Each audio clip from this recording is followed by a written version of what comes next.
नमस्कार दोस्तों, स्वागत है आपका आपके अपने YouTube चैनल पर। आज की इस वीडियो में हम अपना नेक्स्ट करेंगे। तो यहाँ पर जो अपना ट्रिग्नोमेट्रिक फंक्शंस चल रहा था उसमें हम यहाँ पर आगे करेंगे। तो देखिए, प्रीवियस वीडियो में हमने जो किया था वो हमने किया था कि हमने रेडियन मेजर और जो डिग्री मेजर है वहाँ पर एंगल्स के बारे में सीखा था कि कैसे एंगल्स को रेडियन मेजर कर सकते हैं और कैसे हम उसका रेडियन मेजर कर सकते हैं।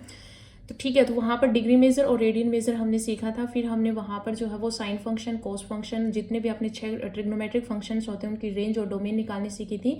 आज हम ग्राफ सीखेंगे कि कैसे हम ट्रिग्नोमेट्रिक फंक्शंस की जो है वो ग्राफ कैसे बना सकते हैं।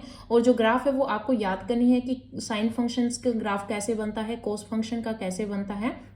ठीक है, तो साथ ही साथ आपका यहाँ पर डोमेन और रेंज भी आपका यहाँ पर याद हो जाएगा और साथ ही हम यहाँ पर ग्राफ सीखेंगे। ठीक है, तो देखिए दोस्तों, यहाँ पर सबसे पहले हम जो करेंगे वो हमारा जो साइन फंक्शन है उसका करेंगे। तो देखिए y इक्वल्स टू या फिर एफ एक्स फंक्शन जो है वो आपका साइन एक्स है। ठीक है, आपको क्या गिवन है, साइन एक्स है। तो देखिए, सबसे पहले आपको पता होना चाहिए कि जो आपका साइन फंक्शन होता है इसकी डोमेन क्या होती है। तो मैंने आपको बताया था कि जो साइन फंक्शन होती है इसमें हम कोई भी रियल वैल्यू इनपुट दे सकते हैं, यानी कि जो डोमेन होती है वो आपकी इनपुट ही होती है। तो जो आपका यहाँ पर साइन फंक्शन होता है उसकी डोमेन जो होती है वो कोई भी रियल वैल्यू होती है। और जब हम इसकी रेंज ऑफ द फंक्शन निकालते हैं तो इसमें जो रेंज होती है वो होती है इसकी -1 से 1। ठीक है, तो साइन फंक्शन का डोमेन होता है कोई भी रियल वैल्यू आप यहाँ पर पुट कर सकते हो और जो इसका यहाँ पर रेंज होता है वो आपका -1 से 1 होता है। अब हम बात करते हैं इसके ग्राफ की। ठीक है, तो देखिए यहाँ पर इसकी ग्राफ बनाएंगे। तो देखिए यहाँ पर y इज इक्वल्स टू में आपका जो साइन एक्स फंक्शन इसका ग्राफ कैसे बनेगा, ये आपका x एक्सिस है। ठीक है, और ये आपका y एक्सिस है। ठीक है, तो यहाँ पर देखिए आपको क्या करना है कि आप यहाँ पर क्या करोगे, रेंज जो होती है वो आपकी यानी कि y की वैल्यू आती है आपकी जो रेंज होती है, और जो डोमेन होती है हम उनको x मान लेते हैं। यानी कि जो फंक्शन हम x में पुट करेंगे वही आपका y यानी कि आपकी वैल्यू आएगी। तो यानी कि आपकी जो रेंज है ये आपकी y की वैल्यू ही होती है एक तरफ से देखें तो। ठीक है, तो यहाँ पर आपका जो रेंज है वो -1 से 1 है। इसका मतलब यहाँ पर हम ग्राफ बनाएंगे तो मान लीजिए ये आपका जो है वो आपका यहाँ पर 1 है और ये मान लीजिए ये आपका -1 है। ठीक है, यानी कि यहाँ पर हमने ले लिया। तो यानी कि आपकी जो अब वैल्यू जो आएंगी वो सिर्फ इन्हीं के बीच में जो है वो आएंगी। तो अब यहाँ पर आप जो है थोड़ा इस टाइप से जो है वो कर लेना ताकि आपको आइडिया हो जाए कहाँ से कहाँ तक आपको यहाँ पर बनानी है। ठीक है, तो इस तरह से हम यहाँ पर बना लेते हैं। अब देखिए, आपको एक चीज पता है कि जब हमने ये किया था कि साइन एक्स जो है वो 0 कब होता है, तो हमने जब किया था तो यहाँ पर साइन एक्स की वैल्यू आपकी अगर 0 हो तो एक्स की वैल्यू जो होती है वो आपकी n पाई होती है, वेर n आपका कोई भी इंटीजर होता है। इसका मतलब क्या है कि जब आपका साइन एक्स यहाँ पर 0 होता है तो x की जो वैल्यू आती है वो पाई के मल्टीपल में आती है। ठीक है, पाई और n आपका कोई भी इंटीजर होता है, मतलब यहाँ पर पाई हो गया, फिर 2 पाई हो गया, 3 पाई हो गया, कोई भी इंटीजर हो गया, तो यहाँ पर जो आपकी वैल्यू आती है। और एक चीज की साइन 0 जो है वो आपका 0 होता है। तो साइन 0 0 होता है, इसका मतलब आपका जो ये फंक्शन यानी कि जो शुरू करेगा तो यानी कि ओरिजिन से होके जाएगा। तो आपका यहाँ पर जो ये बनेगा, आपका जो ग्राफ बनेगा वो आपका इस तरह से बनेगा। ठीक है, यहाँ पर क्योंकि इससे जो है वो ऊपर नहीं जा सकती, इससे यहाँ पर टच हो गया, यानी -1 और 1 के बीच में जो है वो आपकी रेंज है। तो आपका जो ये फंक्शन बनेगा वो इस टाइप से बनेगा। ठीक है, इस तरह से जो है वो आगे चलता रहेगा, आपका ये फंक्शन इस तरह से बनेगा। ठीक है, यहाँ पर भी इस टाइप से जो है ये यानी कि वेव की तरह जो है ये आपका यहाँ पर ये जो है ये चलता रहेगा। ठीक है, ये आप थोड़ा सा अच्छे से बना लेना, बाकी यहाँ पर सही बनाया है मैंने। ठीक है, तो यानी कि -1 और -1 के बीच में ये वैल्यू जो है वो आपकी लाई करेंगे। ठीक है, अब देखिए यहाँ पर क्या है कि आपका जो वैल्यू देगा वो n पाई पे देगा, यानी कि n के मल्टीपल पर आपको यहाँ पर वैल्यू मिलेगी। तो इसका मतलब ये आपका क्या है, पाई है। ये आपका ये एक्स एक्सिस आगे कर लेंगे, ये आपका क्या है, ये आपका 2 पाई है। ठीक है, आगे जहां पर भी कट होगा वो आपका फिर 3 पाई है। इस तरह से इस साइड आपका नेगेटिव -पाई, -2 पाई, -3 पाई, इस तरह से चलेगा। ठीक है, यहाँ पर बीच में जो ये वैल्यू आई है आपकी, यहाँ पर ये जो कट किया यहाँ पर ये वैल्यू आपकी π/2 है, यहाँ पर ये वैल्यू आपकी 3π/2 है, यानी कि इस तरह से आपकी यहाँ पर वैल्यू चलती है। तो आपको यहाँ पर ये ध्यान रखना है कि जब साइन एक्स का जो आपका ग्राफ बनता है वो इस तरह से बनता है। ये आप अपने दिमाग में बिठा लेना कि आपका जो साइन एक्स फंक्शन है उसका यहाँ पर आपका ग्राफ कैसे बनता है। क्योंकि हम क्वेश्चन जब करेंगे वहां पर ग्राफ से आपका जल्दी क्वेश्चन होगा। तो जब आपको पता होगा कि साइन एक्स फंक्शन का ग्राफ इस तरह से बनता है तो आप जल्दी से बना लोगे, और वहां पर फिर आपको एक्स एक्सिस के पैरेलल लाइन लेनी होती है और जितने पॉइंट्स पर वहां कट होते हैं तो उसी हिसाब से आपके आंसर आते हैं। तो यहाँ पर आपको जो है ये ग्राफ आपको याद कर लेना है कि ग्राफ कैसे बनेगा। ठीक है, तो ये मैंने आपको बता दिया। अब देखिए यहाँ पर सेकेंड है आपका y इज इक्वल्स टू में, यानी कि एफ एक्स आप ले सकते हो, हम करेंगे यहाँ पर कोस फंक्शन। तो cos x हमने ले लिया। अब आपको पता है कि इस cos फंक्शन की जो डोमेन होती है वो कोई भी आपकी रियल वैल्यू होती है, और जो इसकी रेंज ऑफ द फंक्शन होता है वो आपका यहाँ पर -1 से 1 ही होता है। ठीक है, तो यहाँ पर हम इसका जो ग्राफ बनाएंगे वो देखिए कैसे बनाएंगे। तो देखिए मान लीजिए ये आपकी जो है वो x एक्सिस है। ठीक है, यहाँ से ले लेते हैं, चलो यही ले लेते हैं आप, ये तो अलग अलग आप यहाँ पर मेजर कर लेना। ठीक है, तो यहाँ पर देखिए ये आपकी जो है वो x एक्सिस है और यहाँ पर ये जो है वो आपकी y एक्सिस है। ठीक है, ये चीज जो है वो आपको ध्यान रखनी है। अब देखिए यहाँ पर क्या करना है, अब आपको पता है कि इसकी भी रेंज जो है वो -1 से 1 है, तो हम यहाँ पर ले लेते हैं ये आपका 1 है और यहाँ पर ले लेते हैं ये आपका -1 है। ठीक है, अब देखिए यहाँ पर आपको पता है कि cos 0 की वैल्यू जो वो 1 होती है। इसका मतलब क्या है कि यहाँ पर आपका जो फंक्शन जो शुरू होगा, जैसे यहाँ पर 0 से स्टार्ट हुआ था, ओरिजिन से हमने स्टार्ट किया था, यहाँ पर आपका फंक्शन है जो वो आपका किससे स्टार्ट होगा, यहाँ पर 1 से स्टार्ट होगा। तो आप अच्छे से कर पाओ इसलिए यहाँ पर जो वो ऐसे कर लेना। ठीक है, ताकि आप आसानी से जो है वो ग्राफ बना सको। ठीक है, तो इस तरह से मैंने कर लिया। तो ये जो फंक्शन जो होगा ये आपका इस तरह से शुरू होगा, तो फिर आपका ये वेव की तरह चलेगा। ठीक है, यानी कि इस तरह से जो है वो आप इसको बना पाओगे। तो ये फंक्शन जो है वो आपका इस तरह से चलेगा, इस साइड भी आपका जो है वो इस तरह से चलेगा, तो यानी कि इस तरह से जो है आपका फंक्शन आपका यहाँ पर चलेगा। ठीक है, तो इस तरह से आप जो है वो cos x का जो ग्राफ है वो बना सकते हो। अब देखिए यहाँ पर अब आपको पता है कि cos x जब 0 के इक्वल था तो x आपका क्या था, x आपका क्या हो सकता था, x आपका जो है वो 2n यानी कि ओड फंक्शन का π/2 मल्टीपल था, जहां पर n आपका कोई भी इंटीजर था। इसका मतलब क्या है कि जहां पर भी आपकी x वैल्यू देगा वो आपका π/2 का मल्टीपल होगा। इसका मतलब ये आपकी वैल्यू π/2 है, यहाँ पर कट हुआ ये आपकी 3π/2 है, आगे ऐसे चलता रहेगा सेम एज इट इज। यहाँ पर आपका -π/2 है, ये आपका -3π/2, फिर आगे ओड मल्टीपल है यानी कि फिर आगे आपका माइनस यहाँ पर 5/2 हो जाएगा, यहाँ पर -5/2 हो जाएगा। ठीक है, तो ये आपको याद रखना है, ये आपका cos x का जो है वो ग्राफ होता है। तो cos x का आपका डोमेन पता है, आपको रेंज पता है, तो आप ग्राफ आसानी से बना सकते हो। और ये चीज अपने दिमाग में बिठा लेनी, कैसे बनाना है वो भी आपको यहाँ पर अच्छे से सीखना है। ठीक है, आप देखिए यहाँ पर नेक्स्ट जो रहेगा वो हम यहाँ पर करेंगे y इज टू में या फिर आपका fx इज टू में 10x फंक्शन। ठीक है, अब देखिए यहाँ पर आपको एक चीज याद रखनी कि जो 10x फंक्शन होता है इसका आपको डोमेन रेंज ये पता होनी चाहिए, तभी आप ग्राफ जो है वो बना सकते हो। तो देखिए यहाँ पर आपको पता है कि जो डोमेन ऑफ द फंक्शन होती है आपकी ट्रिग्नोमेट्रिक फंक्शंस में 10x की, तो वहां पर आपको पता है, मैंने आपको लास्ट वीडियो में भी कराया था कि कोई भी रियल वैल्यू हम यहाँ पर रख सकते हैं, कोई भी रियल वैल्यू हम यहाँ पर रख सकते हैं, सिवाय किसके, यहाँ पर आप 2n+1 यानी कि ओड का मल्टीपल π/2 जहां पर n बिलोंग्स टू z, यानी कि ये वैल्यू जो है वो आपकी इसमें इंक्लूड नहीं होंगी, किसमें, इनपुट में। बाकी यहाँ पर आप कोई भी रियल वैल्यू रख सकते हो। और अगर हम यहाँ पर रेंज ऑफ द फंक्शंस की बात करें तो यहाँ पर आप कोई भी रियल वैल्यू रख सकते हो, या -∞ to ∞ आप यहाँ पर बोल सकते हो। ठीक है, अब देखिए यहाँ पर इस फंक्शंस का अगर हम यहाँ पर अगर अपना ग्राफ बनाए तो देखिए मान लीजिए ये आपकी x एक्सिस है। ठीक है, ये आपकी क्या है, x एक्सिस है, और ये हमारा जो है वो आपका y एक्सिस है। ठीक है, ये आपका क्या है, y एक्सिस है। तो यहाँ पे देखिए आप क्या करोगे, इसके अंदर ही आएगा थोड़ा सा क्योंकि जगह थोड़ी कम है। तो यहाँ पर आप क्या करोगे कि ये जो आपकी y एक्सिस है इसके पैरेलल आप जो है वो यहाँ पर इस तरह से जो है वो थोड़ा सा जो है वो लाइन बना लीजिए। ठीक है, ताकि हम आसानी से जो है वो अपना ग्राफ बना सके। ठीक है, तो हमने जो है वो इसके पैरेलल यहाँ पर जो है वो इक्वल में हमने 3 लाइन जो है वो खींच ली। ठीक है, इक्वल खींची हमने, यहाँ पे इस तरह से खींचना है, दोनों साइड आप यहाँ पर कर लेना।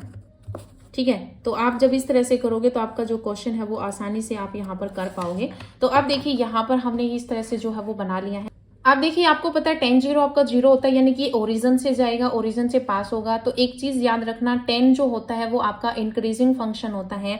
तो यहाँ पर जो आपका ग्राफ बनेगा वो आपको याद करना है कि किस तरह से आप इसका ग्राफ बनाओगे। तो यहाँ पर आपको थोड़ा सा ध्यान रखना किस तरह से ग्राफ बनेगा। देखिए ये जो फंक्शन है वो आपका इस तरह से जाएगा। ठीक है, इस तरह से जाएगा, और यहाँ पर वैल्यू इसकी 0 नहीं होगी, लेकिन इसके जो है वो पैरेलल रहेगी।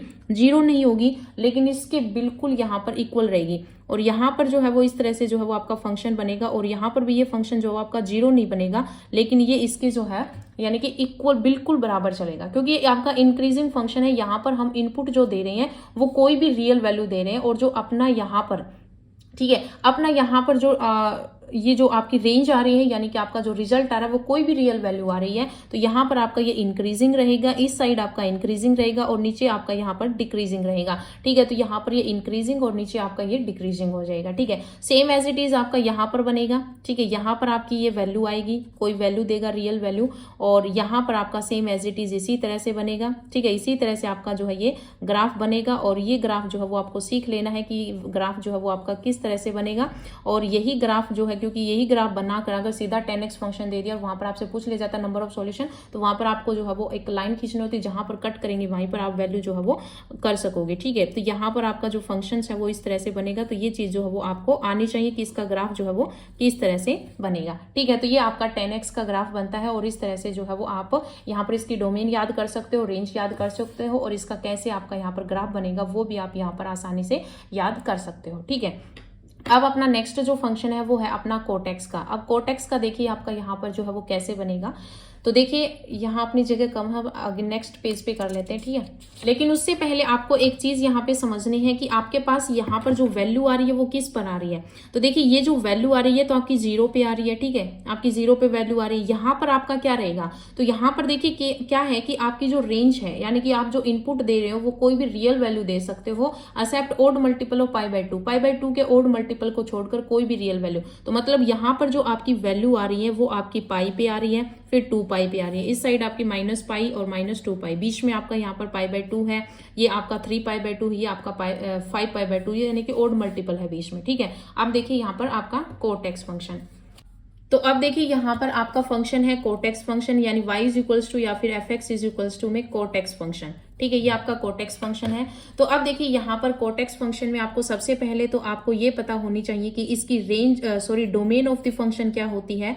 तो जो आपका कोटेक्स फंक्शन होता है इसकी डोमेन क्या होती है, आप कोई भी रियल वैल्यू जो है वो आप यहाँ पर पुट कर सकते हो। किसके अलावा आप यहाँ पर n का मल्टीपल नहीं रख सकते, जहां पर n आपका इंटीजर्स है। कहने का मतलब डोमेन ऑफ द फंक्शन क्या है, आपको लास्ट वीडियो में भी मैंने करवा रखा है, फिर भी आप यहाँ पर कर लीजिए कि डोमेन ऑफ द फंक्शन जो है वो क्या है कि हम कोई भी रियल वैल्यू पुट कर सकते हैं सिवाय पाई के मल्टीपल में। ठीक है, और n आपका कोई भी इंटीजर है। ठीक है, पाई का मल्टीपल है 1 2 3 कोई भी है, वो हम यहाँ पर डोमेन नहीं ले सकते, और बाकी कोई भी रियल वैल्यू ले सकते हैं।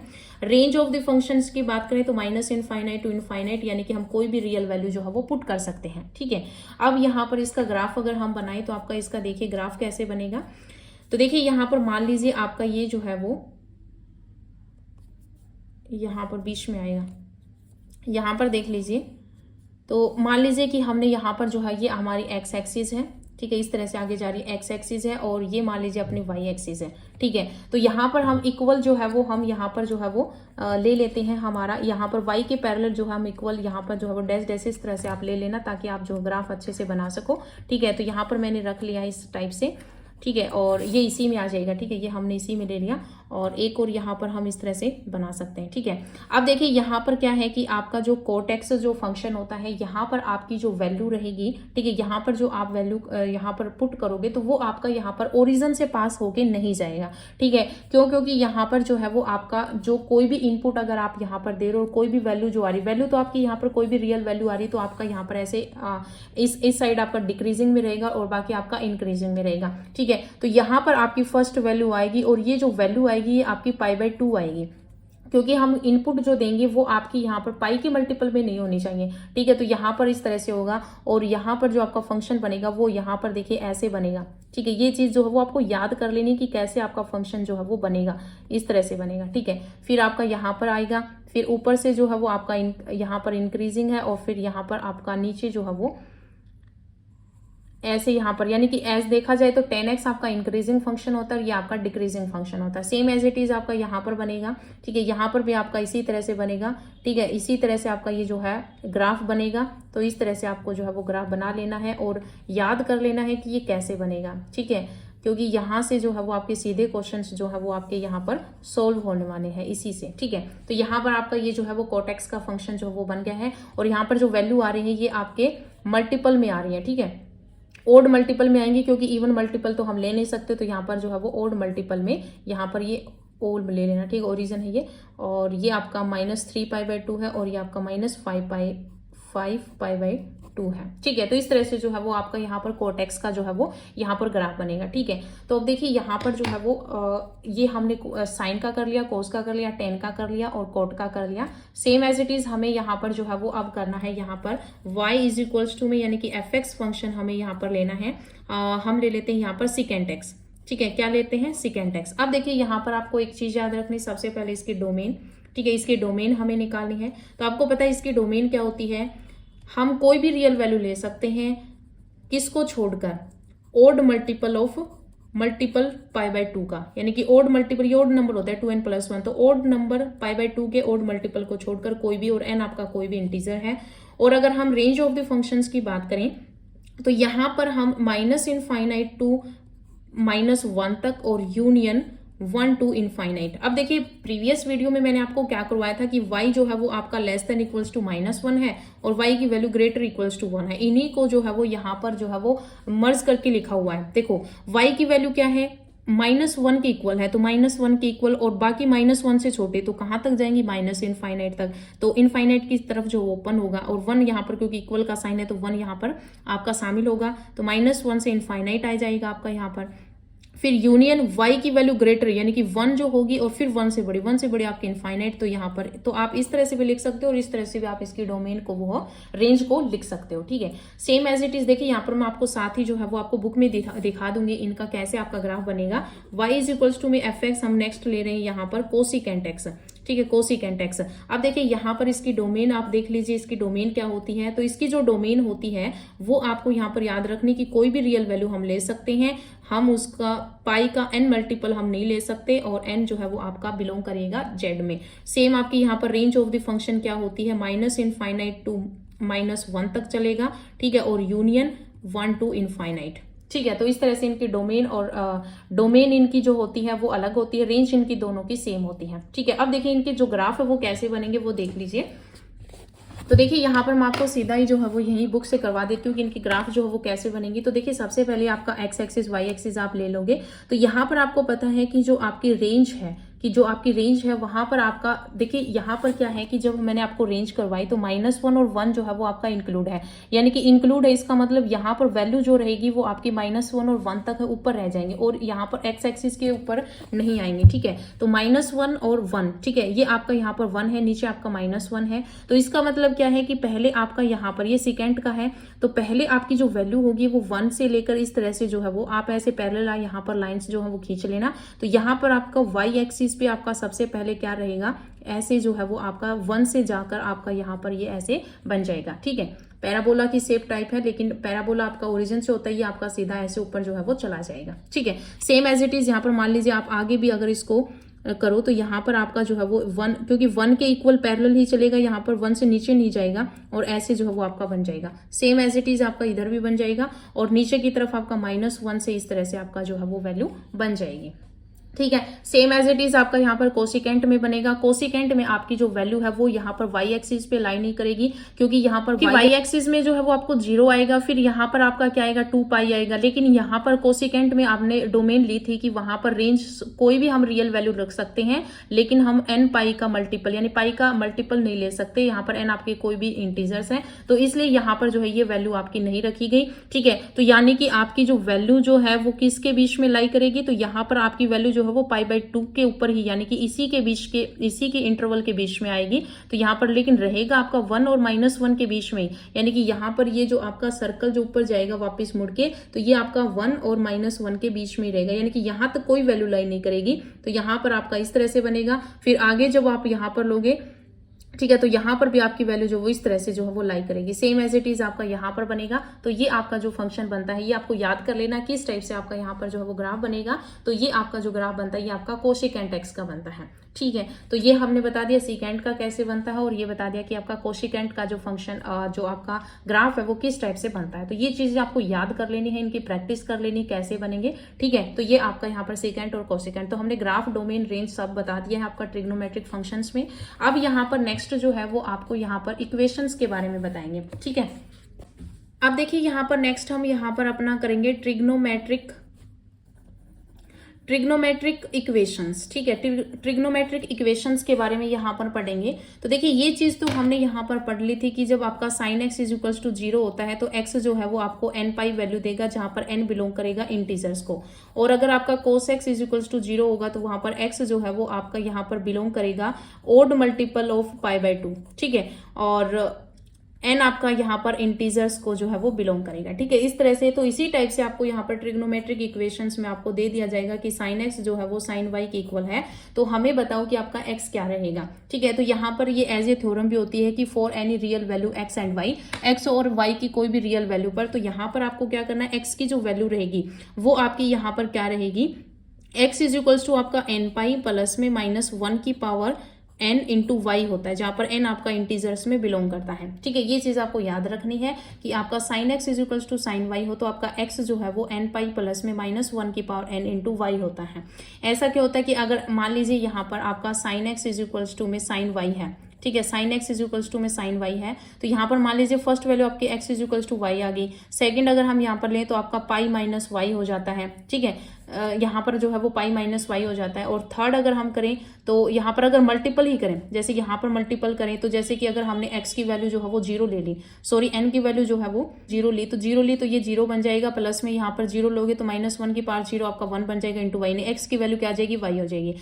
x की वैल्यू अगर हम यहाँ पर 1 लेंगे, ठीक है, यहाँ पर 1 लेंगे तो आपका यहाँ पर माइनस बन जाएगा, तो यहाँ पर 1 लोगे तो पाई माइनस वाई हो जाएगा। सेम एज इट इज यहाँ पर n की वैल्यू आप जो है वो रखोगे तो x की वैल्यू यहाँ पर जो है वो यहाँ पर ऐसे ही आती रहेगी, ठीक है। फिर x इज इक्वल्स टू में आपका 4 पाई प्लस में y आ जाएगा, फिर यहाँ पर x इज इक्वल्स टू अगर 5 रखोगे तो आपका 5 पाई और माइनस वाई हो जाएगा, ठीक है, यानी कि ओड लोगे तो ये माइनस में चला जाएगा और इवन लोगे तो आपका यहाँ पर प्लस में हो जाएगा, ठीक है। तो इसी टाइप से जो है वो आपको यहाँ पर ये चीजें जो है वो दर्शाने के लिए जो है वो आपका यहाँ पर क्या चीज किया है कि जैसे आपका जो फंक्शन बनेगा ओड फंक्शन, यानी कि आपका जो साइन एक्स का जो फंक्शन बनता है तो वो आपका इस तरह से बनता है, ये चीज आपको याद होनी चाहिए, ठीक है, इस तरह से बनता है। तो यहाँ पर मान लीजिए मैं एग्जांपल के थ्रू अगर समझाऊं तो आपका क्या है कि sine x is equals to मान लीजिए 1/2 दे रखा है, तो यहाँ पर अगर आपको ये क्वेश्चन जो है वो इस तरह से आ सकता है, तो sine x is equals to में अब आपको पता है कि 1/2 किस पर होता है, साइन π/6 पे होता है, ठीक है। तो यहाँ पर sine x is equals to sine y है, तो इसका मतलब यहाँ पर ये सेम हमने शकल बना दी, आपको सेम एज इट इज इसी तरह से इक्वेशन बनानी है। तो sine x is equals to sine y, इसका मतलब एक्स की वैल्यू आपकी क्या रहेगी, n पाई प्लस में -1 की पावर n, और यहाँ पर y की जगह क्या है π/6, तो इंटू में π/6 आ जाएगा, ठीक है। तो इस तरह से आपको जो यहाँ पर क्वेश्चन, और जहाँ पर n जो है वो कोई भी इंटीजर्स को बिलोंग कर रहा है, ठीक है। जैसे यहाँ पर आपकी फर्स्ट वैल्यू जो है वो किस पर आएगी, मान लीजिए यहाँ पर आपका π/2 आएगा, फिर आपका जो है वो 3π/2 आएगा, फिर आपका 5π/2 आएगा। इस तरह से जो वैल्यू है यहाँ पर जैसे जैसे आप यहाँ पर 1 की वैल्यू रखोगे, अगर यहाँ पर 1 रखोगे तो माइनस π/6 आएगा, तो उस -π/6 को यहाँ पर वो करने के लिए, प्लस बनाने के लिए पाई माइनस करोगे तो यहाँ पर 5π/6 बनेगा। इस तरह से जो है वो वैल्यू यहाँ पर आती रहेंगी, और यहाँ पर ये इसी के लिए आपका यहाँ पर क्या रखा है, -1 की पावर n रखा है, ठीक है, कि जो आपकी नेगेटिव वैल्यू आई उसको पॉजिटिव करने के लिए पाई माइनस कर दें, फिर अगर आपका यहाँ पर ये 2 पाई प्लस वाई होगा तो आपका यहाँ पर पॉजिटिव रहेगा। तो इसी को यहाँ पर सही से तरीके से लिखने के लिए इन्होंने यहाँ पर एक पूरा फॉर्मूला बना दिया कि sine x is equals to sine y होगा अगर x की वैल्यू जो वो किसकी इक्वल होगी, n पाई प्लस -1 की power n y. Same as it is यहाँ पर आपको याद रखना है cos x is equals to cos y कब रहेगा, जब x की वैल्यू, ठीक है, जब x की वैल्यू जो है वो आपकी क्या आ जाए, x की वैल्यू आपकी 2n pi plus minus y, where n belong करेगा आपको इंटीजर्स को। सेम एज इट इज आपको याद रखना है tan x is equals to में tan y, जहां पर आपका x जो है वो इक्वल रहेगा, इक्वल यहाँ पर किसके रहेगा, इक्वल रहेगा आपका यहाँ पर n पाई प्लस में y, और जहां पर आपका n बिलोंग करेगा इंटीजर्स को, ठीक है। तो ये आपको वैल्यू याद रखनी है। ये तीनों जो आपकी जो ट्रिग्नोमेट्रिक इक्वेशंस हैं बहुत इंपॉर्टेंट है, यहीं से क्वेश्चन बनते हैं। और एक चीज और आपको यहाँ पर याद रखनी है, मान लीजिए sine square x is equals to अगर आपको दे दे साइन स्क्वायर वाई, अगर आपको cos square x is equals to दे दे कोस स्क्वायर वाई, और अगर आपको tan square x is equals to दे दे टेन स्क्वायर वाई, तो इन तीनों कंडीशंस में आपका यहाँ पर x इज इक्वल्स टू रहेगा n पाई प्लस माइनस में y, जहां पर n आपका बिलोंग करेगा इंटीजर्स को। तो ये चीज भी आपको जो है वो याद रखनी है, ठीक है। अब मान लीजिए आपको एक क्वेश्चंस दे दें इस तरह से कि फाइंड द जनरल सॉल्यूशन। अब यहाँ पर एक चीज और याद रखनी है कि आपको जो इक्वेशन होती है इसके दो सॉल्यूशन होते हैं, एक तो आपका जनरल सॉल्यूशन होता है और एक आपका यहाँ पर प्रिंसिपल सॉल्यूशन होता है, ठीक है। एक तो आपका क्या होता है, जनरल सॉल्यूशन होता है, जनरल सॉल्यूशन आपका ये हो जाएगा, और एक आपका यहाँ पर प्रिंसिपल सॉल्यूशन होता है, ठीक है, प्रिंसिपल सॉल्यूशन। अब यहाँ पर क्या है कि मान लीजिए आपको यहाँ पर दे दे कि फाइंड द जनरल सॉल्यूशन, आपको दे दे कि sine x is equals to में -√3/2। तो इसके लिए आपको क्या करना है, same sine x is equals to sine y बनाना है। तो आपको पता है sine x is equals to में ये आपकी वैल्यू किस पर होती है, तो यहाँ पर हम लिख सकते हैं साइन -π/3, क्योंकि साइन 60 पर आपका √3/2 होता है। अब आपको पता है कि साइन माइनस थीटा, ये चीज मैंने आपको बताई, फॉर्मूले याद कर लेना। साइन माइनस थीटा किसके इक्वल होता है, माइनस साइन थीटा के।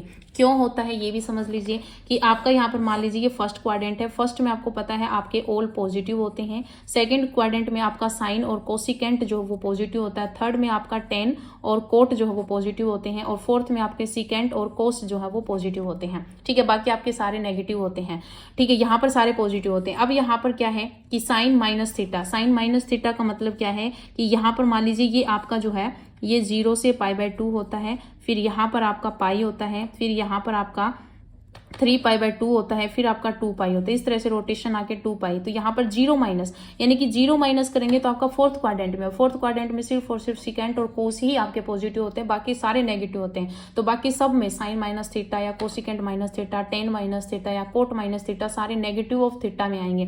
तो यहाँ पर साइन माइनस थीटा करोगे तो यहाँ पर आपका माइनस साइन थीटा ही आएगा, ठीक है। तो यहाँ पर आपने लिख दिया कि √3/2 जो है वो आपकी 60 की वैल्यू होती है, तो -π/3, ठीक है। अब देखिए यहाँ पर क्या है कि आपको पता है साइन एक्स जो है वो साइन वाई के इक्वल होता है। ये वाई की वैल्यू आपकी नेगेटिव है, लेकिन हम यहाँ पर वाई की वैल्यू लेके चलेंगे, तो हमने ये सेम सर्कल बना ली। तो यहाँ पर एक्स की वैल्यू क्या आएगी, n π प्लस में -1 की power n into y, y की वैल्यू क्या है आपकी -π/3, और n बिलोंग करेगा इंटीजर्स में, ठीक है। अब यहाँ पर आपका क्या हो जाएगा, n π, ये माइनस आपका आगे आ जाएगा, और -1 की पावर n π/3। तो ये आपकी x की वैल्यू आ गई, और इसी तरह से आपको क्वेश्चंस जो है वो आपको सोल्व करने हैं, ठीक है। तो ये आपका क्या हो गया, ये आपका जो है वो आपका जनरल सॉल्यूशन हो गया, ठीक है। सेम एज इट इज मान लीजिए आपको एक क्वेश्चन और दे दें, तो देखिए यहाँ पर मान लीजिए आपको एक क्वेश्चन दे दिया कि cos स्क्वायर x माइनस में 3 cos x और प्लस में 2 इज इक्वल्स टू में 0। यहाँ पर आपको सॉल्यूशन निकालना है। तो यहाँ पर आप सॉल्यूशन कैसे करोगे, देखो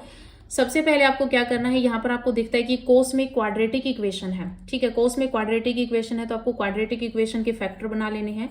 तो cos स्क्वायर x माइनस में यहाँ पर अगर हम फैक्टर बनाएंगे तो 2 cos x माइनस में cos x प्लस में 2, ठीक है। यही होता है कि मल्टीप्लाई करनी है आपको, तो 2 मल्टीप्लाई करने पर 2i, ऐड करने पर 3i, तो यहाँ पर -2 cos x minus cos x हो जाएगा। इन दोनों में से मैं cos x कॉमन लूँ तो यहाँ पर आपका क्या बचेगा, cos x माइनस में 2, यहाँ पर -1 कॉमन लूंगी तो क्या आएगा, cos x माइनस में 2 इक्वल्स टू आपका 0 चल रहा है।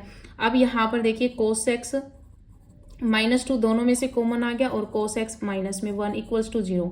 यहाँ पर क्या रहेगा, आइदर आपका cos x -2 0 रहेगा, या फिर आपका cos x -1 0 रहेगा। यहाँ पर cos x की वैल्यू क्या आ जाएगी, 2, और यहाँ से cos x की वैल्यू क्या आ जाएगी, 1। अब आपको पता है कि cos x is equals to 2 हो नहीं सकता, क्योंकि आपकी जो वैल्यू होती है वो -1 और 1 के बीच में होती है cos में। यहाँ पर ये वैल्यू, ये तो हमारा क्या हो जाएगा, रिजेक्ट हो जाएगा, ये हो नहीं सकता। तो cos x is equals to, अब आपको पता है cos 1 किस पे होता है, 0 डिग्री पे होता है। अब हमने वही चीज cos x is equals to हमने cos y निकाल दिया। तो यहाँ पर आपको पता है कि x किसके इक्वल होगा, 2n π प्लस माइनस y के।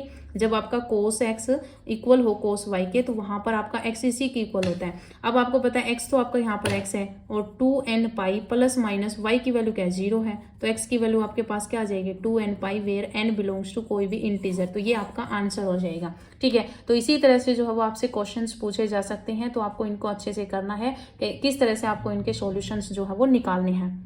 तो आज की इस वीडियो में इतना ही, मिलते हैं नई वीडियो के साथ। धन्यवाद।